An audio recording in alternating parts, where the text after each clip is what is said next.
don't deserve Best Direction awards. Games made under crunch conditions. Wait, understand as I do not. Kotaku's site, this is literally slobber-knobbed for Neil Druckmann they have for months on end. And now, the betrayal is at hand. Deservingly fitting. Subjected its workers to unbelievable levels of crunch. It's no secret that Naughty Dog to get The Last of Us Part 2 out of the door. But in general, that's hardly an innovation when it comes to Naughty Dog. Constant employee turnover. Over the years, the studio has seen as developers crunch on games like The Last of Us and Uncharted, throw in the towel, and burn out. Long stretches of time without seeing your family, missed weekends, and relentless overtime. Take a toll these things do, even on the most passionate.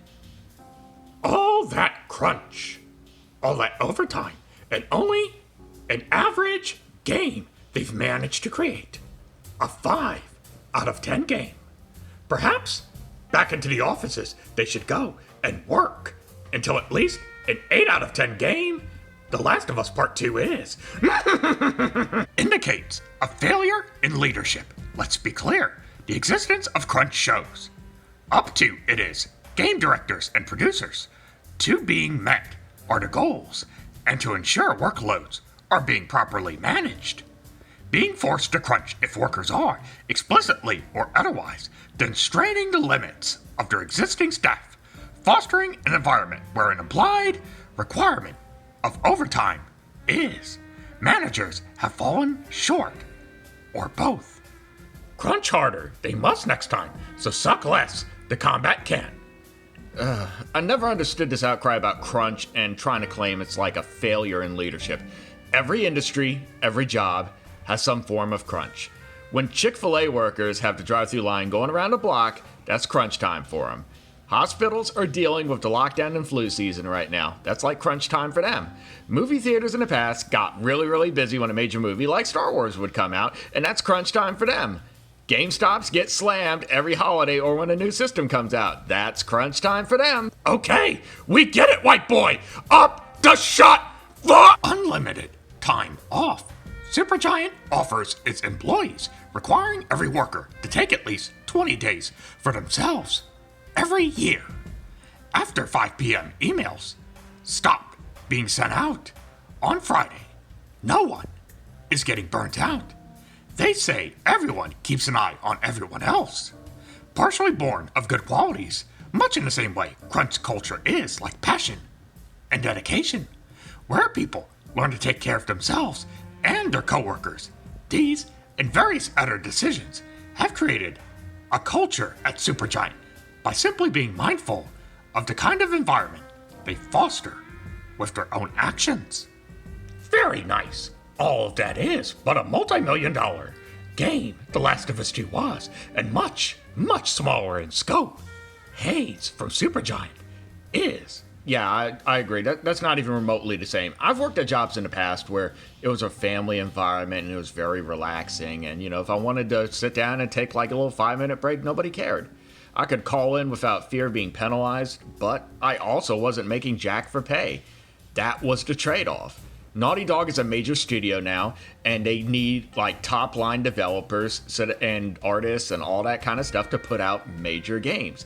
Crunch time is a part of the industry, just like how it's a part of a lot of industries that create products that people want. Very confused I am, though, as to why I refer to everything as a culture people do now in regards to something they dislike. It's because these bozos love to throw around buzzwords until you notice how stupid it starts to sound. You know what normal people used to call crunch culture when it happened on the job back then? Shit happens. Hate Naughty Dog. I don't. The Last of Us Part 2. I don't hate. Nor Neil Druckmann. Nor, in its development, anyone else involved. The time, who has?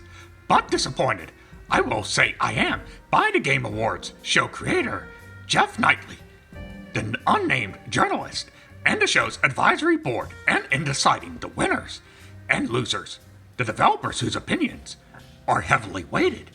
Willing to discuss the dangers of crunch culture, I feel like the industry, now more than ever, is, and the solutions to eradicate it. Wah, wah, wah, wah, wah. These babies just want to be able to work in the gaming industry without all the negatives involved. I'm about to go on a rant here, Yoda, so just give me a minute. I used to want to work in the game industry when I was a lot younger. I had a whole notebook of video game ideas when I was like 8 years old. And my moronic ass thought that, I could just hand them over to a development team and they'd make the game and I'd be rich and everybody would be like, wow, that was a great idea, Broda. You're a great game idea developer. That was a dream of a lot of kids back then. And that's the way, people would play something like Final Fantasy VII or, trying to think like Street Fighter and they'd be like, yeah, I want to create my own fighting game. I want to create my own RPG. Then you get older and you find out the gaming industry is brutal work and you better really be passionate about creating games. You better really like it because it's long hours behind a desk and not at all what you thought it was going to be when you were a dumb kid. It's an unforgiving industry where you'll be overworked, underpaid, and knuckle shufflers like Neil Druckmann get promoted to co-president of the company. Promoted? I should be to the head of Lucasfilms, Not Kathleen Kennedy. At least you won't have to worry about her trying to work you to death, Yoda. Maybe she'll fire you and promote some random chick that brings her coffee every day. And you know what else you can do? You can up the shut fuck!